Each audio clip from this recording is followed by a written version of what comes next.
Un saludo a todos, bienvenidos a Contexto África. Este es un programa de análisis de la realidad política africana contemporánea desde una perspectiva latinoamericana. Este podcast también forma parte de los resultados del grupo de trabajo de Claxo, Imperialismo, Neocolonialismo y Políticas de Intervención. En los últimos programas nos hemos estado enfocando en la región del Sahel, y en este programa en particular seguiremos viendo las diferentes etapas y nos vamos a concentrar en el conflicto en el norte de Mali entre el periodo de 2012 al 2015. De esta forma damos inicio a Contexto África. Mi nombre es Jorlan Silverio González.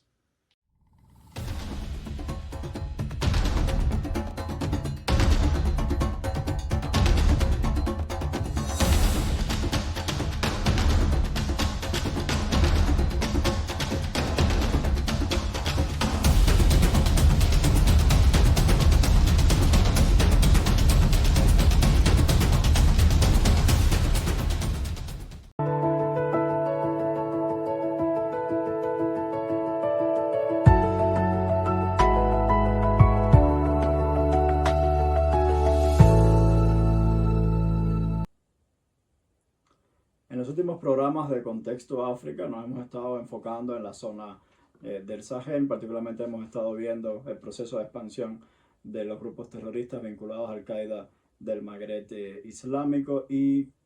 hicimos referencias a la intervención de la OTAN en Libia en marzo del año 2011, que va a ser uno de los fenómenos que va a reactivar el conflicto en la zona del Sahel y particularmente en el norte de Mali. En este año, precisamente el año 2011, se van a crear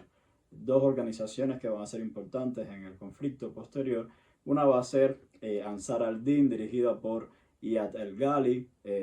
dentro de la comunidad de los Tuareg, particular de la zona de la edad de los Iforás, que serían, como decir, la nobleza o las castas superiores dentro de la población Tuareg. Y al-Ghali va a ser una de las figuras más importantes porque va a ser un líder tuareg que viene de los años 90, e incluso llegó a ser funcionario diplomático, ¿no?, del gobierno maliense, y va a sufrir un proceso de radicalización islámica que lo va a llevar a adoptar el método del terrorismo posteriormente cuando se vincule con Al-Qaeda. La otra organización que va a surgir va a ser el Movimiento para la Unicidad y la Yihad en el África Occidental, Muyao, que va a ser creado por un mauritano, Ould Mohamed Keiru, y va también a integrar a diferentes minorías árabes del norte de Mali. Estas dos organizaciones van a estar presentes en este escenario en el norte de Mali cuando se produce la intervención de la OTAN. Muchos de los tuareg que se habían refugiado en Libia desde periodos anteriores van a regresar al norte de Mali, pues con armamento pesado, precisamente derivado de los arsenales del gobierno de Gaddafi. Y así, en enero del año 2012, también coincidiendo con una fuerte sequía que se va a dar en el Sahel, se va a producir un levantamiento de los Tuareg dirigido por el Movimiento Nacional de Liberación de Azawad, que se va a convertir en la organización principal de los Tuareg. Como estamos viendo nada más en esta primera fase, vamos a tener dos organizaciones Tuareg, una de carácter islamista, Ansar al-Din, y otra, el Movimiento Nacional de Liberación de Azawad, de carácter nacionalista y laico. Esto nos va a dar dando la medida de que el conflicto en el norte de Mali va a haber diferentes tendencias políticas e ideológicas dentro de las diferentes comunidades que habitan en el norte de Mali, ya sea la población tuareg como las minorías étnicas árabes como los berebiches, los tenlemsi. Este levantamiento se va a producir con una alianza combinada de estas tres organizaciones más Al-Qaeda del Magreb islámico. En esta primera fase va a haber una consolidación de acciones militares por parte del movimiento, el MNLA, junto con estas organizaciones vinculadas Al-Qaeda del Magreb islámico. Entonces Al-Qaeda va a utilizar este contexto de la guerra del norte de Mali para también avanzar en sus posiciones, de manera muy rápida van a tomar las tres regiones principales del norte de Mali, Kidal, Gao y Tumbuktu, y van a realizar una ofensiva hacia el sur para tomar Bamako. Pero aquí viene un elemento significativo de ruptura o de cambio sustancial en el conflicto, porque mientras la mayoría de los Tuareg del MNLA lo que estaban planteando era la independencia de la región de la Azawad, que era el territorio histórico de la población Tuareg, los grupos vinculados Al-Qaeda del Magreb Islámico o los de tendencia islamista querían llegar hasta Bamako y crear, pues, tomar el poder político en Bamako y crear un estado islámico e imponer la Sharia en todo Mali.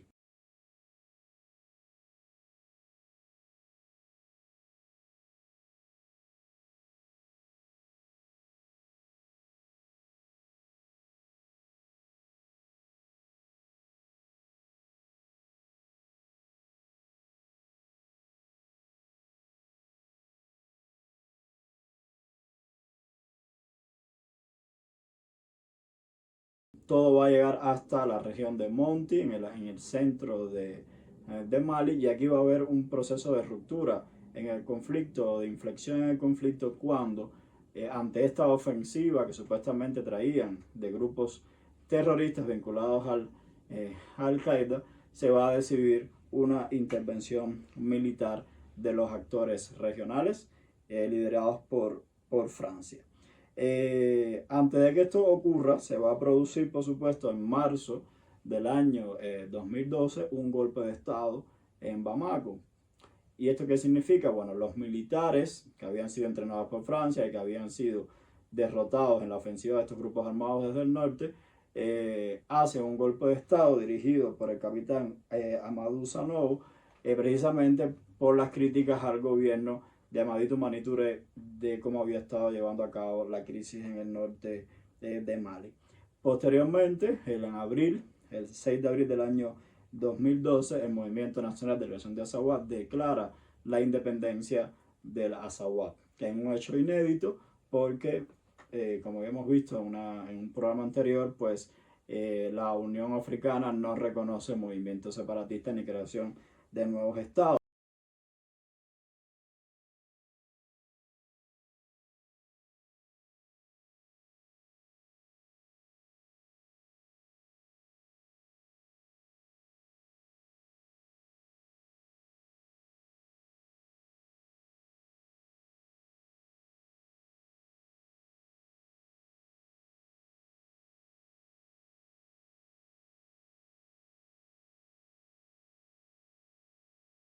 Vamos a tener una combinación de elementos, tanto una insurrección armada nacionalista dirigida por un sector de los Tuareg que quieren declarar la independencia. Vamos a tener grupos vinculados al Al-Qaeda del Magreb actuando en el norte de Mali. Se va a producir un golpe de Estado en la capital. Los militares toman el poder político, derrocan al gobierno de Amadou Toumani Touré, y entonces Mali se va a convertir en un epicentro de la crisis en el norte, en el Sahel occidental. Esto va a alzar por supuesto, las alertas de seguridad dentro de la CEDEAO y dentro de la comunidad internacional, y se decide pues que habría que parar esta ofensiva, lo cual lo va a llevar a una intervención militar de actores internacionales. En el escenario maliense, que es complejo, en todas estas alianzas, los diferentes grupos que se van a dar, también van a empezar a activarse milicias de autodefensas conocidas como los Ganda Koy y los Ganda Iso en la región de Monti y la región de Gao respectivamente, que se van a organizar sobre la base de las comunidades étnicas de los Songhai y los Fulanis para defenderse frente a la ofensiva de los Tuareg. También se va a crear otra organización que va a ser el Frente de Liberación del Norte en la región de Monti, y la Alianza de las Comunidades de la región de Tumbuktu, así como el Círculo de Reflexión y Acción. Es decir, aquí estamos hablando de alrededor de 4 o 5 organizaciones militares más que se van a incorporar a toda esta dinámica conflictual que se va a dar en el norte de Mali, que va a tener también una característica intercomunitaria, porque aquí vamos a tener también grupos que se van a articular por ejemplo, el movimiento árabe de Azawad como parte de la población árabe minoritaria en el norte de Mali, como son los Kunta, los Telensi y los Berebish. Dentro de la población tuareg también se van a producir diferentes cambios de alianzas y de tendencias ideológicas. Aquí vimos ya la tendencia islamista que va a estar dentro de un sector de los tuareg entre la organización de Ansar al-Din, la alianza con la Muyao y Al-Qaeda del Magreb Islámico. Mientras que los tuareg nacionalistas se van a estar concentrando en el Movimiento Nacional de Liberación de Azawad y en el Alto Consejo de Unidad de Azawad. Aquí hay un elemento interesante a tener en cuenta, es decir, la afiliación étnica de todos estos grupos armados no va a ser estricta, porque, por ejemplo, el segundo jefe del Movimiento Nacional de Liberación de Azawad era un Chonghai, Mahmoud Digeri Maie. Por lo tanto, esto es otro elemento que tener en cuenta, es decir, que no se puede decir que cada grupo armado represente específicamente un grupo étnico, porque va a haber grupos étnicos aliados o afiliados a estos grupos indistintamente. Por lo tanto, estamos hablando de una ofensiva multigrupal hacia el sur de Mali, con implicaciones de todas las diferentes étnicas, las diferentes etnias, con diferentes programas políticos e ideológicos.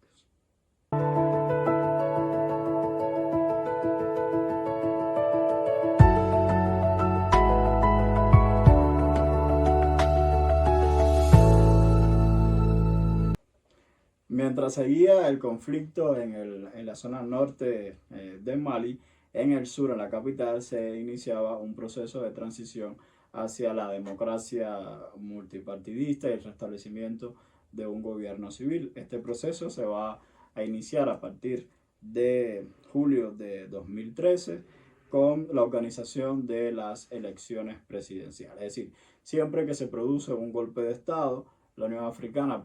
y los organismos subregionales sancionan a la junta militar en el poder y presionan con sanciones para que se restaure el gobierno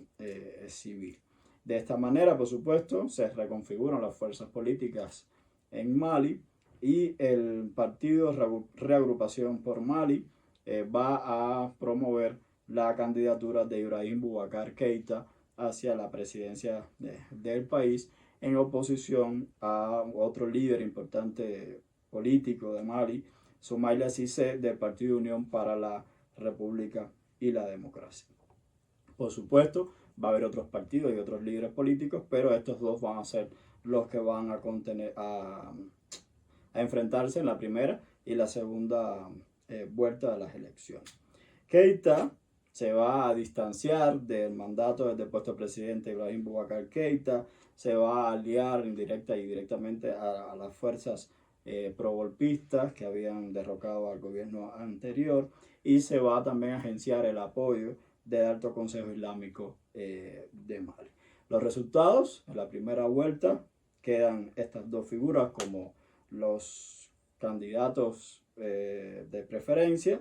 y en una segunda vuelta que se realiza el 11 de agosto, Boubacar Keïta va a ganar con el 77% de los votos y va a inaugurar un gobierno presidencial del 2013 al 2018. En este periodo, por supuesto, uno de los principales temas era resolver el conflicto en el norte de Mali, y su alianza con estos sectores militares que habían dado el golpe de Estado se va a evidenciar, por ejemplo, cuando se asciende al capitán Amadou Sanogo, que había dirigido el golpe de Estado, a general. Otra de las cuestiones a resolver en el norte de Mali, por supuesto, el conflicto seguía. También se van a realizar las elecciones parlamentarias, que por supuesto el partido en el poder, el RPM, va a ganar la mayoría en el Parlamento en esas elecciones de noviembre del año 2013. Por lo tanto, estamos hablando de un regreso a la institucionalidad civil, política y democrática de Mali, lo cual no significó el fin del conflicto en el norte del país ni la retirada de las tropas extranjeras, sino más bien se van a fortalecer los vínculos militares con Francia, se va a ampliar la misión militar de la Unión Europea para el asesoramiento de las Fuerzas Armadas malienses y, por supuesto, a un intento de reforma al sector militar. Y por lo tanto, Mali va a transitar en este proceso de restauración civil en un escenario de conflicto.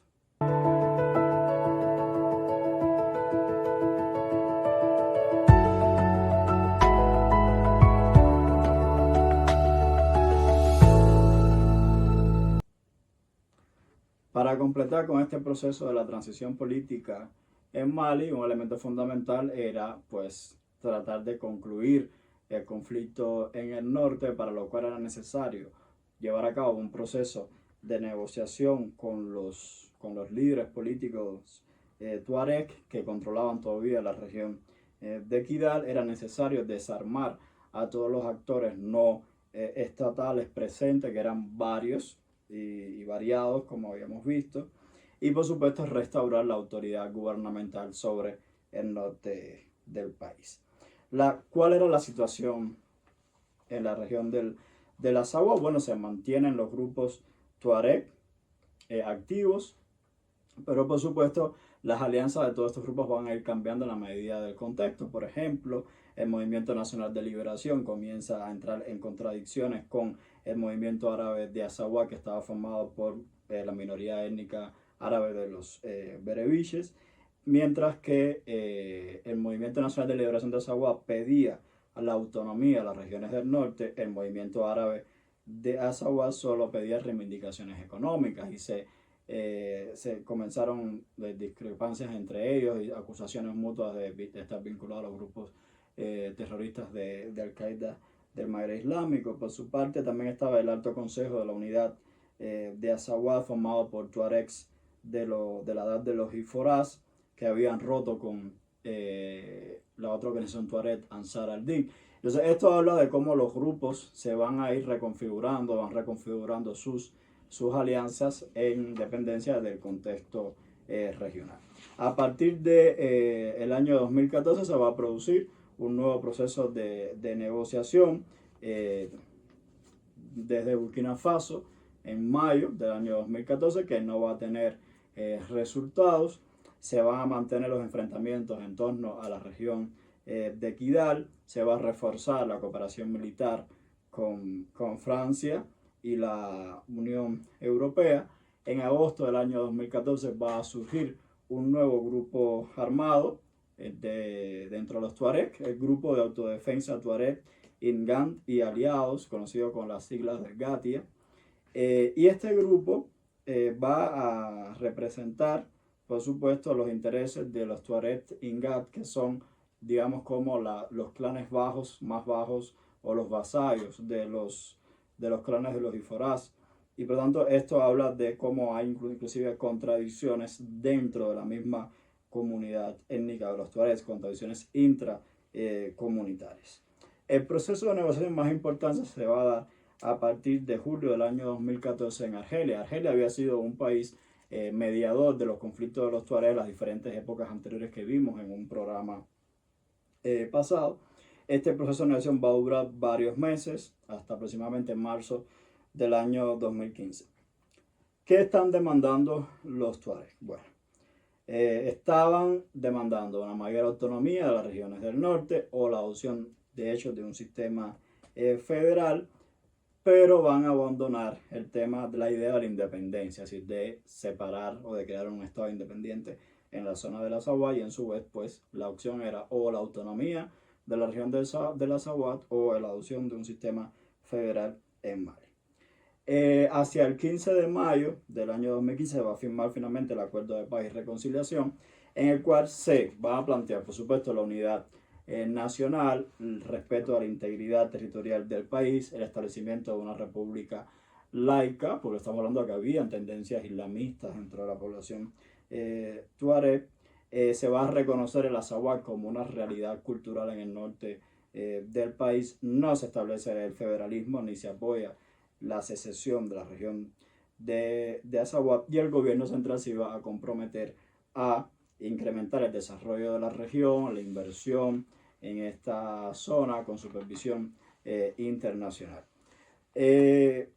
Por supuesto, este acuerdo va a tener dificultades a la hora de su implementación. Esto va a llevar a una nueva ronda de negociaciones en Kidal entre septiembre y octubre del año 2015, donde se va a plantear de nuevo el cese de las hostilidades y entre comunidades étnicas y al interior de esas comunidades étnicas. Se va a tratar de que se incorporen líderes políticos a las instituciones públicas del Estado. Por ejemplo, se van a crear 2 nuevos ministerios con figuras del norte de Mali, y la población tuareg en las comunidades del norte van a estar demandando de manera sistemática pues la adopción de los gobiernos locales, que fue también uno de los puntos que se planteó en ese acuerdo de paz. Estos puntos en particular, lo de los gobiernos locales y la de una mayor participación de los líderes políticos del norte en el gobierno central, va a ser muy limitado, no se va a implementar al 100%, y por lo tanto esto implica que el acuerdo de paz que se va a alcanzar en Argelia pues va a fracasar a la larga. En este acuerdo de paz fueron excluidos todos los grupos vinculados al Qaeda del Magreb Islámico, por ejemplo, y de cara al proceso de paz, pues también las alianzas de los grupos van a ir cambiando, se van a reconfigurar, se van a crear nuevos grupos, van a ir configurando esas alianzas en la medida en que se buscaba una negociación con el nuevo gobierno de Bamako.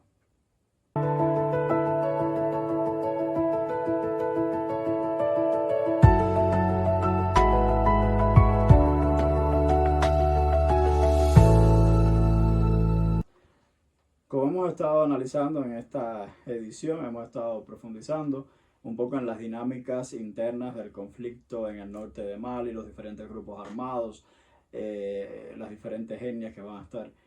involucradas, las minorías étnicas, las diferencias a la interna de la comunidad tuareg, la intervención militar franco-africana que paró la ofensiva de los grupos terroristas en Mali con la operación Serval, y por supuesto las implicaciones que esto va a tener a nivel regional se van a ver en una etapa posterior. Yo quisiera recomendar la tesis de maestría de la doctora Adriana Franco, que se titula Los olvidados del desierto, los tuareg y la crisis en el norte de Mali en el año 2012, donde ella pues hace un repaso por las diferentes etapas del conflicto de los tuareg hasta esta etapa del año 2012, y analiza también la presencia de los actores internacionales. Entonces pues recomiendo su lectura para pues profundizar en esto, pues que no podemos dedicarle mucho más tiempo, y de esta manera pues estaríamos concluyendo esta etapa del 2012 al 2015. Yo quiero recomendar también que sigan a las noticias que están publicando el maestro David Musso Williams con Puente África, donde está también dándole seguimiento a diferentes noticias de la actualidad política africana. Yo no quiero despedirme de este programa, como siempre, con la frase que les es atribuida a Nelson Mandela y que habla de la resistencia africana: todo parece imposible hasta que se hace. Mi nombre es Jorlan Silverio González y esto fue Contexto África. Muchas gracias.